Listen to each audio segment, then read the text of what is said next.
class. Welcome back again to my channel. In last video, we are discussing about the fourth chapter of the light of the physics, which is light, and which we have discussed what is light, the dual nature of the light, and we are discussing about the reflection, and we are read this topic about the ray of light, incident ray, reflected ray, and the normal. So in last video, I had this question. He comment the answer to which one is normal on plane x and y. X और Y जो हमारा axis है, जो हमारा x और Y जो हमारा plane है, इस पर नॉर्मल कौन सा होगा. तो नॉर्मल को मैंने ये डिफाइन किया हुआ था कि नॉर्मल क्या है, किसी भी प्लेन पे किसी भी ऑब्जेक्ट के 90 डिग्री, किसी भी ऑब्जेक्ट पे जो 90 डिग्री ड्रॉ हो रहा है वो हमारा क्या है, नॉर्मल. इस ऑब्जेक्ट पे 90 डिग्री हमारा ये हो गया. तो ये जो हमारा एक्सिस है, इस पे ना ये 90 डिग्री ना ये बना रहा है ना ही ये बना रहा है ना. ये 90 डिग्री बिल्कुल भी नहीं है ना. आप देखेंगे 90 डिग्री कैसे दिख रहा है, नहीं दिख रहा है. तो 90 डिग्री दिख कौन सा रहा है, ये. यानी कि इस वाले ऑब्जेक्ट पे है ना, इस वाले ऑब्जेक्ट पे 90 डिग्री आ जाएगा. इसका ये क्या है, 90 डिग्री. तो ऑप्शन बी हमारा क्या है, बिल्कुल सही आंसर है. इसने बी से सेलेक्ट किया है. Well and good. ठीक है, चलिए. Now moving to next topic in which we have discuss the last video, the laws of reflection. ठीक है, ये पढ़ा हुआ है, ये सब पढ़ा हुआ है क्लास 8 में. ओके, इम्पॉर्टेंट है, MCQ है तो कुछ भी आ सकता है. लॉज ऑफ रिफ्लेक्शन, ये डायग्राम है, इसको ड्रॉ कर लीजिएगा कॉपी में. ये सब जानते हैं.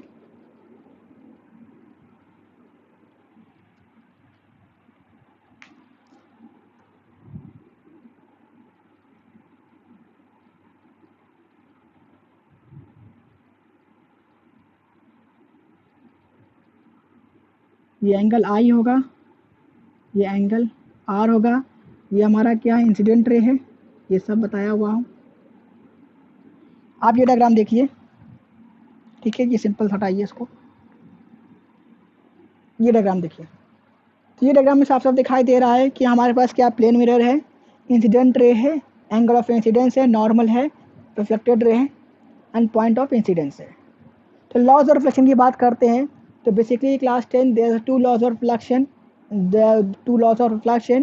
The first law of reflection is, so according to first law of reflection, the incident ray, ठीक है, the incident ray, the reflected ray and the normal all lie in the same plane.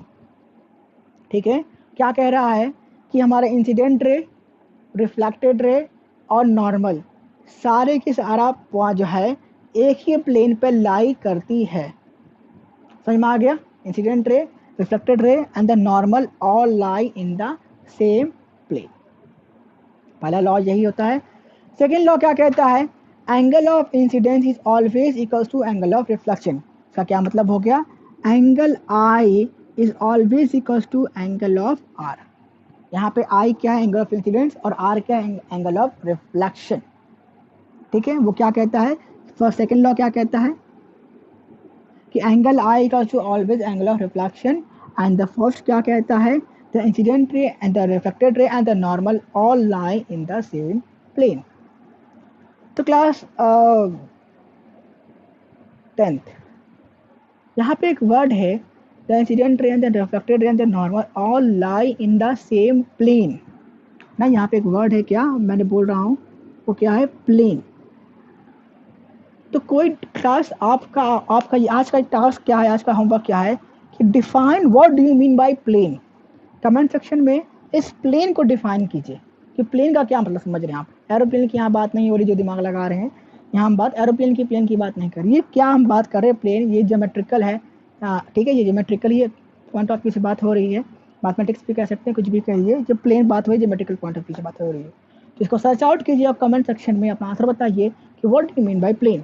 Otherwise आप पूछेंगे तो मैं next class में बता दूंगा, otherwise मैं नहीं बताऊंगा. चलिए, ये सारी बातें तो हो गई. तो इस लॉ की ही बात कर लेते हैं. लॉ ये कहता है क्या कि angle of incidence equal to angle of reflection. यानी कि एंगल अगर इंसिडेंट ऑफ कोई ऑब्जेक्ट है, ठीक है, यहाँ पे यहाँ तरफ इंसिडेंट रे आती है, यहाँ नॉर्मल ड्रॉ करते हैं.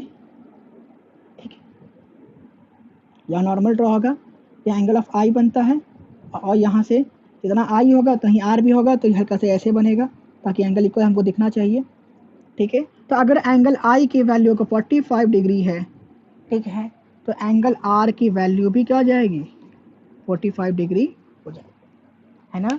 तो हो सकता है कि इस पर एमसीक्यू वगैरह में अगर क्वेश्चन आ जाए तो सिंपल सा क्वेश्चन ये घुमा के आ सकता है, ठीक है, कि एंगल आई दिया हुआ है किसी भी ऑब्जेक्ट का, और सिंपल डायग्राम नहीं देगा, तो डायग्राम थोड़ा कॉम्प्लिकेट कर दे, टफ कर दे, बस कॉन्सेप्ट को दिमाग में होना चाहिए कि एंगल आई एंगल आर के बराबर है, डायग्राम को टफ कर दिया और यहाँ से क्या कर दिया, आई के बारे में एंगल दे दिया और पूछा एंगल आर क्या होगा, तो आप वहाँ से कॉन्सेप्ट अप्लाई कर सकते हैं।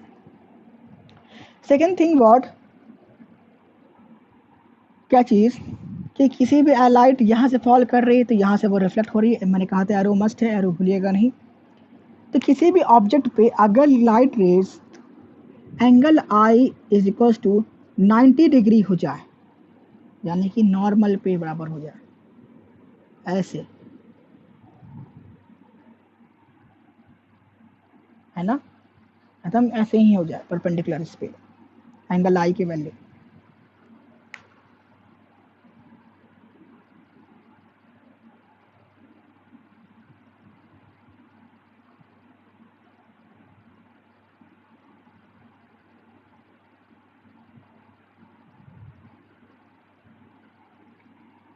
क्लास 10th यूनाइटेड की बात हम लोग कर ही रहे हैं, तो इसके बारे में इससे पहले एक चीज़ और जान जाते हैं, एक बहुत ही इंपॉर्टेंट सा पॉइंट है, उसको बीच में मैं मिस कर गया।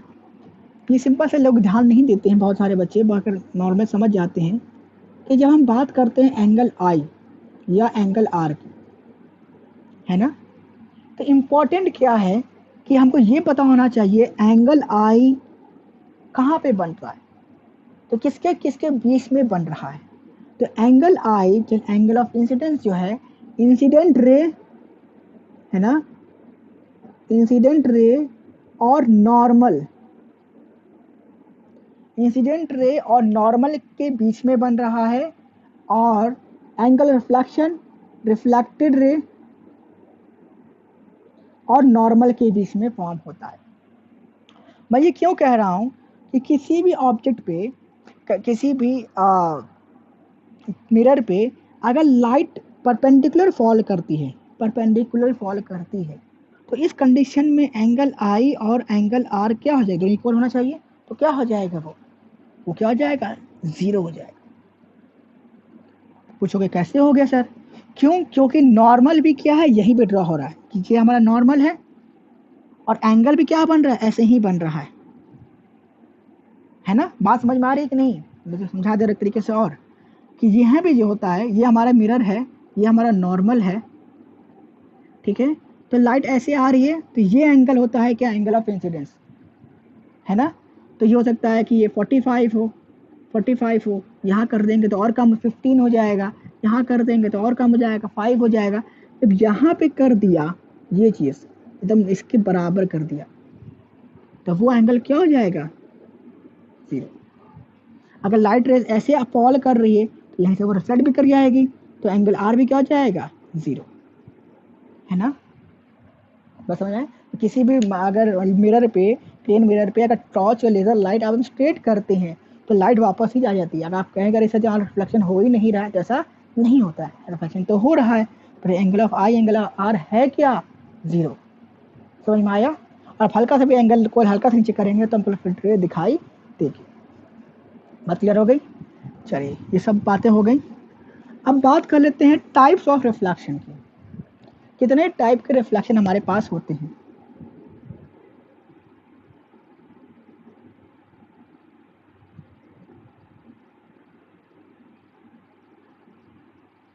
So class 10th, there are basically two types of reflection. The first one is regular reflection,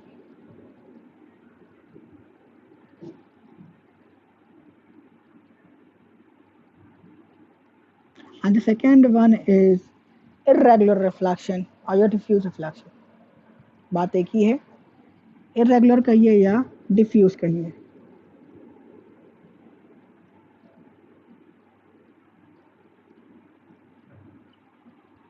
regular and diffuse, ठीक है। तो डिस्कस करते हैं one by one, What do you mean by regular reflection? When a beam of light, देखिए मैंने क्या define किया, beam of, यानी एक रे की यहाँ बात नहीं हो रही, नंबर ऑफ रेज की बात हो रही है. When a beam of light rays fall on any smooth surface, then the reflection that may take place at that surface is known as regular reflection. क्या मतलब हो गया कि अगर कोई beam of light rays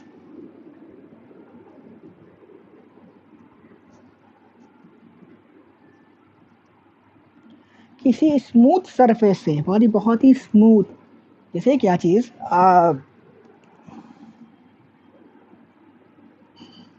surface की यहाँ बात कर लेते हैं क्लास. किसी भी सरफेस को आप देखिएगा, जैसे कि आपकी कॉपी है, आपका पेजेस है, या आपका पेन है, या इंक है, तो आप देखिए ना, और जो बुक वगैरह, टेबल वगैरह जहाँ बैठे हैं आप टच कर रहे हैं, वो चीज़ क्या है, वहाँ दो चीज़ें होती हैं. मतलब कि हमको, अगर हम ऐसे कि इस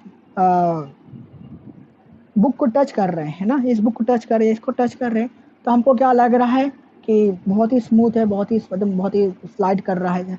पर अगर इसको माइक्रोस्कोप के अंदर लगा के देखेंगे ना, तो उसका जो सरफेस है, इस मतलब इसका हम इसी की बात कर रहे हैं, वो कुछ ऐसा, जब बोर्ड की ही बात कर ले, वो ऐसा दिखाई देगा.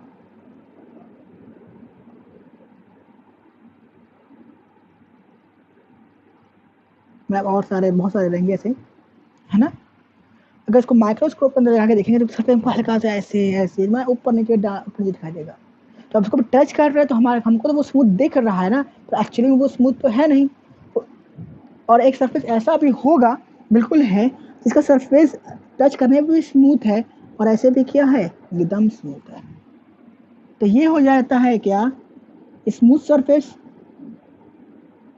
और ये क्या हो जाता है, रफ सरफेस, है ना. तो any beam of light which fall on smooth surface, the reflection take place is known as regular reflection. ये कोई भी beam of light rays smooth surface पे फॉल करती हो और वहां पे रिफ्लेक्शन होता होगा, उसको हम लोग क्या बोलते हैं, regular reflection. Smooth surface example हमारे पास क्या होता है, प्लेन मिरर,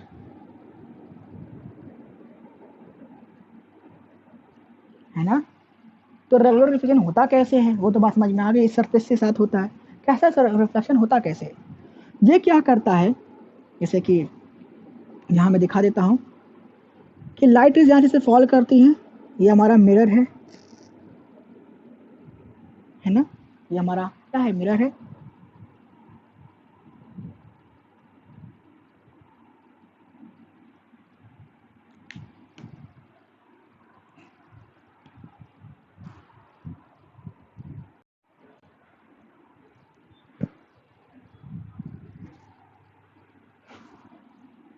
देखिए इसको, तो लाइट रेज यहाँ से फॉल कर रही है, तो ये हमारी इंसिडेंट रे आ गई.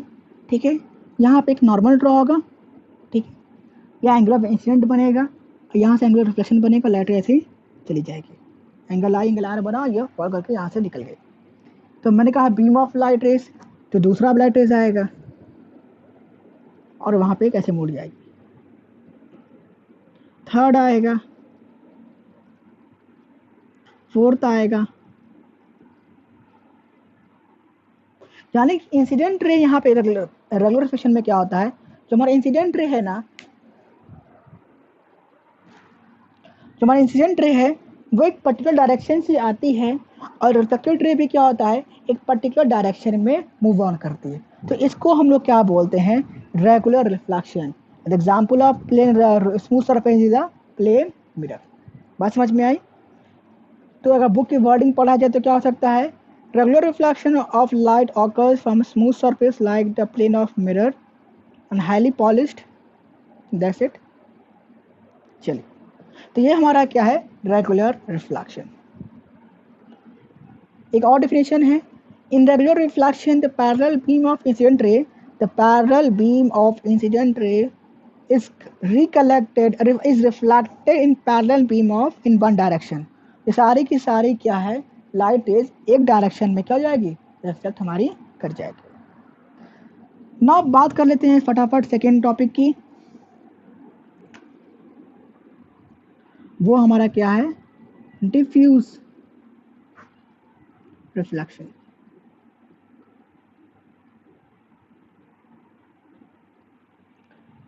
आई हैव ऑलरेडी टोल्ड यू, इसकी हम किसमें बात करते हैं, रफ सरफेस की, है ना। तो कैसे सरफेस होगा,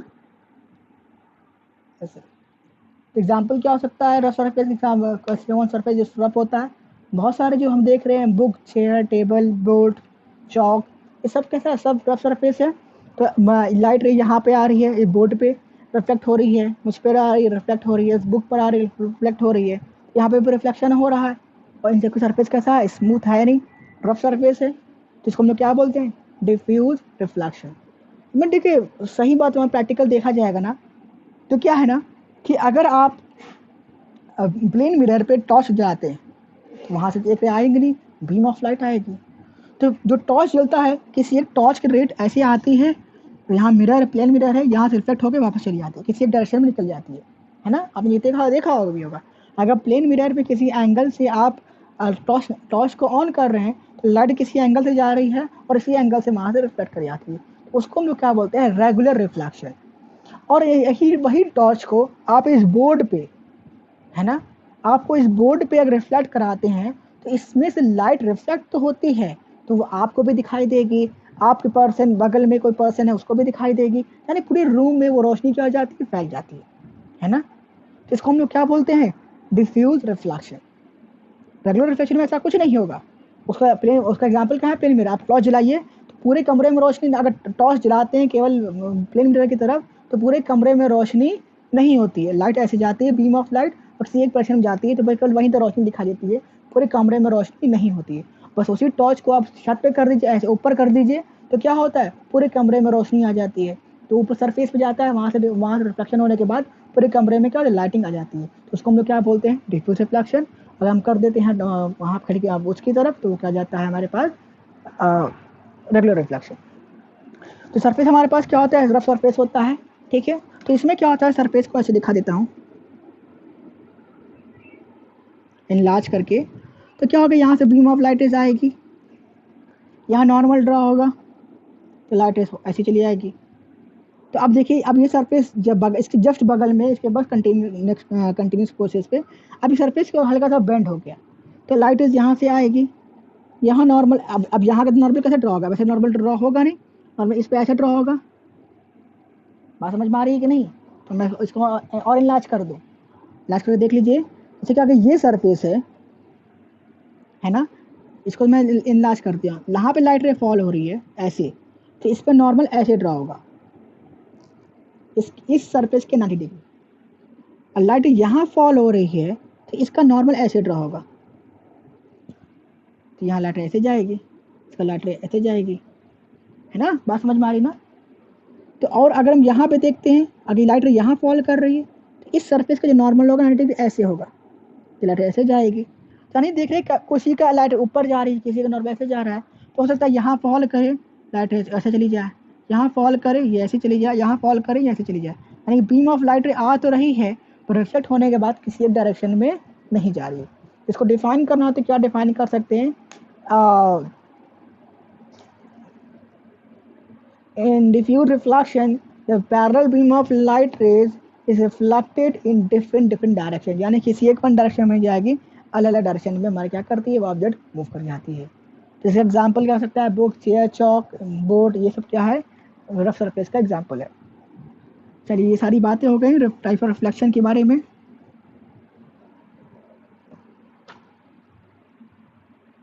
now moving to next topic. अब ये हमारा टर्म्स है, वो हमारे पास क्या पढ़ना है, 4 चीज़ें हमको पढ़नी है फटाफट। Object and image,